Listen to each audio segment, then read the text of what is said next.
বিকেলের নাস্তায় ঝটপট বানিয়ে নিলাম ছোট মিনি বনরুটি। আসসালামু আলাইকুম এভরিওয়ান, সবাই কেমন আছেন? আশা করি সবাই খুব ভালো আছেন। আবারও চলে এলাম আপনাদের মাঝে নতুন একটি রেসিপি নিয়ে। আজকে তৈরি করেছি মিনি বনরুটি। এই বনরুটিগুলো তৈরি করা কিন্তু খুবই সহজ। এই বনরুটিগুলো যেমন ফুলকো হয়, সাথে কিন্তু হয় নরম তুলতুলে। বিকেলের নাস্তায় এই বনরুটিগুলো খুব সহজেই ঝটপট কোনো রকম ঝামেলা ছাড়াই বানিয়ে নেওয়া যায়। খুব সহজভাবে অল্প কিছু উপকরণ দিয়ে মজাদার মিনি বনরুটিগুলো কিভাবে তৈরি করেছি সেই রেসিপিটি আজকে আপনাদের সঙ্গে শেয়ার করবো। আশা করি রেসিপিটি খুব ভালো এবং সহজ মনে হবে। তো বেশি কথা না বাড়িয়ে চলুন মূল রেসিপিটি দেখে নেই।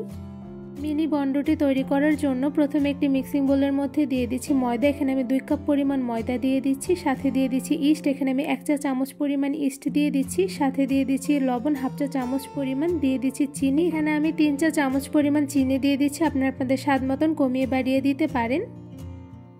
এবার দিয়ে দিচ্ছি নর্মাল টেম্পারেচার রাখা মুরগির ডিম। ফ্রিজে থেকে থাকলে আধা ঘন্টা আগে বের করে রাখবেন।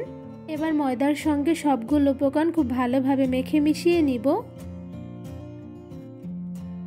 ময়দার সঙ্গে সবগুলো উপকরণ খুব ভালোভাবে মেখে মিশিয়ে নিয়েছি। এবার ময়দার মধ্যে দিয়ে দিচ্ছি উষ্ণ গরম পানি। এখানে আমি অল্প পরিমাণ করে পানি দিয়ে খুব ভালোভাবে মধ্যে একটি ডো তৈরি করে নিব। ময়দার মধ্যে একবারে বেশি পানি দিতে যাবেন না, অল্প পরিমাণ করে পানি দিয়ে খুব ভালোভাবে মধ্যে একটি সফট ডো তৈরি করে নিব। তো এরপর যা দেখতেই পাচ্ছেন অনেকটা পরিমাণে সফট ডো তৈরি করে ফেলেছি। এবারে ময়দার মধ্যে দিয়ে দিচ্ছি রান্নার তেল। এখানে আমি 1 টেবিল চামচ পরিমাণ রান্নার তেল দিয়ে দিচ্ছি। এবার ময়দার ডোর সঙ্গে রান্নার তেলগুলো খুব ভালোভাবে মেখে মুথে নিব। কিছুক্ষণ সময় নিয়ে ময়দার ডোগুলো খুব ভালোভাবে মুথে নিয়েছি। এরপর যা দেখতেই পাচ্ছেন ময়দার ডোগুলো কিন্তু ভীষণ পরিমাণে সফট হয়েছে। এবার একটি ঢাকনা দিয়ে ঢেকে ময়দার ডোগুলো একটি সাইডে 20 মিনিটের মতন রেস্টে রেখে দিব। ময়দার ডোগুলো 20 মিনিটের মতন রেস্টে রেখে দেওয়ার পর দেখতেই পাচ্ছেন অনেকটা পরিমাণে ফুলে গিয়েছে। এরপর যে ময়দার ডোগুলো খুব ভালোভাবে মুথে নিব। ময়দার ডোগুলো কিছুক্ষণ খুব ভালোভাবে মুথে ভেতর থেকে বাতাস বের করে নিয়েছি। এবারে ময়দার ডো থেকে ছোট সাইজ করে একটি লিচি কেটে নিব। ছোট সাইজের লিচি কেটে নেওয়া হয়ে গিয়েছে। এবার লিচি দিয়ে আমি একটি রুটি বেলে নিব। রুটি বেলে নেওয়ার জন্য ফিরের উপরে দিয়ে দিচ্ছি অল্প পরিমাণে ময়দা। এবার লিচিটা দিয়ে খুব ভালোভাবে লিচির সঙ্গে ময়দাগুলো লাগিয়ে নিব। এবার একটি বেলুনের সাহায্যে লিচি দিয়ে আমি ছোট সাইজ করে একটি রুটি বেলে নিব। লিচি দিয়ে ছোট সাইজ করে একটি রুটি বেলে নিয়েছি। রুটিটা কিন্তু খুব পাতলা করিনি, কিছুটা পরিমাণে মোটা রেখে বেলে নিয়েছি। কতটুকু পরিমাণে মোটা রেখেছি আশা করি দেখেই বুঝতে পারছেন। এবার এই রুটিটা আমি ছুরির সাহায্যে কেটে নেব। এরপর যে গোল রুটিটা আমি ছুরির সাহায্যে 4 কোনা করে কেটে নিব। ছোট সাইজের বেলে নেওয়া রুটিটা আমি ছুরির সাহায্যে 4 কোনা করে কেটে নিচ্ছি। আর সাইডের যে অবশিষ্ট রুটিগুলো আছে সেগুলো আমি একটি সাইডে রেখে দিব। ছুরির সাহায্যে রুটিটা কিন্তু একদম সমানভাবে 4 কোনা করে কেটে নিতে হবে। তো এই পর্যায়ে দেখতেই পাচ্ছেন রুটিটা কিন্তু খুব সুন্দরভাবে ছুরির সাহায্যে আমি 4 কোনা করে কেটে নিয়েছি। রুটিটা 4 কোনা করে কেটে নেওয়া হয়ে গিয়েছে। এবার অবশিষ্ট রুটিগুলো আমি একটা সাইডে রেখে দিয়েছি। এবার ছুরির সাহায্যে রুটির মাঝ বরাবর আমি কেটে নিচ্ছি। রুটিটা মাঝ বরাবর কেটে এবার সেমভাবে রুটিটার মাঝ বরাবর আবারও কেটে নিচ্ছি। এই তো ছোট সাইজের রুটিটা আমি 4 পিস করে কেটে নিয়েছি। দেখতেই পাচ্ছেন খুব সুন্দর একটি বনরুটি তৈরি করে ফেলেছি। এবারে বনরুটিগুলো গরম তেলে ভেজে নিব। বনরুটি ভাজার জন্য একটি প্যানের মধ্যে দিয়ে দিচ্ছি পরিমাণ অনুযায়ী রান্নার সয়াবিন তেল। এবার মিডিয়াম আঁচে তেলগুলো হালকা গরম করে এর মধ্যে একটা একটা করে বানিয়ে রাখা ছোট সাইজের বনরুটিগুলো দিয়ে দিচ্ছি।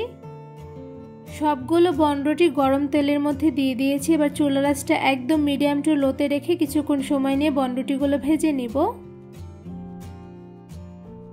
চুলার আঁচ মিডিয়াম টু লোতে রেখে কিছুক্ষণ সময় নিয়ে বনরুটিগুলো ভেজে নিয়েছি। তো এরপর যা দেখতেই পাচ্ছেন একটা সাইডে কিন্তু হালকা ভাজা হয়ে গিয়েছে। এরপর যে একটা চামচের সাহায্যে বনরুটিগুলো একটা একটা করে উল্টে দিচ্ছি।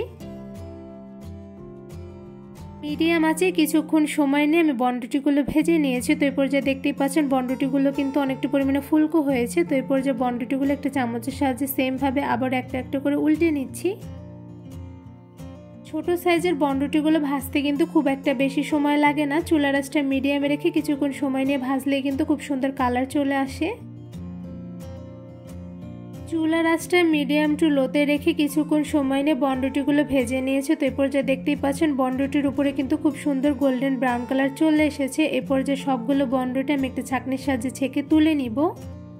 সবগুলো বনরুটি ছাঁকনি দিয়ে ছেঁকে নিয়েছি। এবার এই বনরুটিগুলো আমি একটি ঝুড়িতে তুলে নিব। খুব সহজভাবে কোনো রকম ঝামেলা ছাড়াই ঝটপট বানিয়ে নিয়েছি মিনি বনরুটি। মিনি বনরুটিগুলো আমি পাউডার মিল্ক দিয়ে কোট করে নিয়েছি, দেখতে পাচ্ছেন মাশাআল্লাহ দেখতে কিন্তু খুবই সুন্দর হয়েছে। মিনি বনরুটিগুলো যেমন ফুলকো হয়েছে সাথে কিন্তু ভীষণ পরিমাণে নরম তুলতুলে হয়েছে। এই মিনি বনরুটিগুলো যে কতটা পরিমাণে তুলতুলে হয়েছে আশা করি আপনারা দেখেই বুঝতে পারছেন। আমি বনরুটির আপনাদের একটু ছিঁড়ে দেখাচ্ছি অ্যাকচুয়ালি ভিতরে কেমন হয়েছে। এই তো দেখতেই পাচ্ছেন মাশাআল্লাহ বনরুটিগুলো কতটা পরিমাণে নরম তুলতুলে হয়েছে যে খুব সহজেই ছিঁড়ে গিয়েছে। আর বনরুটিগুলোর ভিতরে কিন্তু ভীষণ পরিমাণে ফুলকো হয়েছে। কতটা পরিমাণে ফুলকো এবং নরম তুলতুলে হয়েছে আশা করি তা দেখেই বুঝতে পেরেছে। এই মিনি বনরুটি তৈরির রেসিপিটি আপনাদের কাছে কেমন লেগেছে অবশ্যই কমেন্ট করে জানাবেন। রেসিপিটি ভালো লেগে থাকলে আমার চ্যানেলটি সাবস্ক্রাইব করে ভিডিওতে লাইক কমেন্ট শেয়ার করে আমার পাশেই থাকবেন। আজকে এখানেই বিদায় নিচ্ছি। সবাই সুস্থ থাকবেন, ভালো থাকবেন। আল্লাহ হাফেজ।